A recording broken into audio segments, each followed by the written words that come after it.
Hari ini masih kami mau merekomendasikan 3 bakso yang enak dan viral yang ada di kota Bandung. Ini mah yang murah-murah aja tuh, kami mau rekomendasiinnya. Yang pertama, setiap hari rame dan tetap murah. Harganya teh cuma 13 ribuan aja sampai sekarang juga. Tak, ini teh bakso Super Indo karena teh bukan nama yang ada di Simpang Dago. Pasti makan teh, wah si kuahnya teh ini benar-benar gurih pisan. Ini mah tipe bakso jadul yang ala kampung teh, tapi benar-benar ngagenin. Terus baksonya juga lumayan berdaging. Harga 13 ribu teh udah bisa pakai bakso telur, bakso cincang atau bakso urat. Tapi skema ini milih bakso urat 3-3-nya. Wah, bener-bener seger banget. Alamak, bener-bener enak pisan. Yang kedua, ini ada bakso mix dasem ala Garut. Harganya teh mulai dari 15 ribuan aja. Pokoknya mah ada batagornya juga di sini. Terus yang paling spesial mah bumbunya teh pakai chili oil. Pasti makan teh, wah si isian baksonya teh bener-bener banyak pisan. Terus baksonya teh bener-bener berdaging banget. Ini mah tipe ya bakso yang bener-bener full daging pisan. Pilihan baksonya teh ada bakso urat, bakso cincang sama bakso cincang telur. Tapi favorit si kami mah bakso cincangnya karena si isian cincangnya bener-bener melimpah pisan. Jejer lia sinya tawaduk, ha?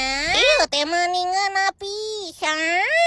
Yang terakhir ini ada cuangki favorit si kami, namanya teh cuangki JPK. Harganya juga sama, mulai dari 13 ribuan aja. Tapi sekali pesan ini yang 15 ribu pokoknya mau udah komplit ya. Jangan lupa, walaupun cuangki juga tetap harus mix dasem. Nah mix dasem terus sambalnya yang banyak kayak gini. Pasti makan teh, wah bener-bener enak pisan produk. Ternyata cuangki di mix dasemnya juga enak. Apalagi batagor lidahnya bener-bener enak banget. Apabila si baksonya mawah bener-bener hipu tapi lumayan berdaging gitu. Jika atuh rekomendasiin lagi barudak di mana tempat bakso, cuangki atau mie ayam yang enak biar si kami datangin, biar si kami ngebakso sekarang. Lanjut part 2, atau jajan-jajanan bakso di mana lagi ya?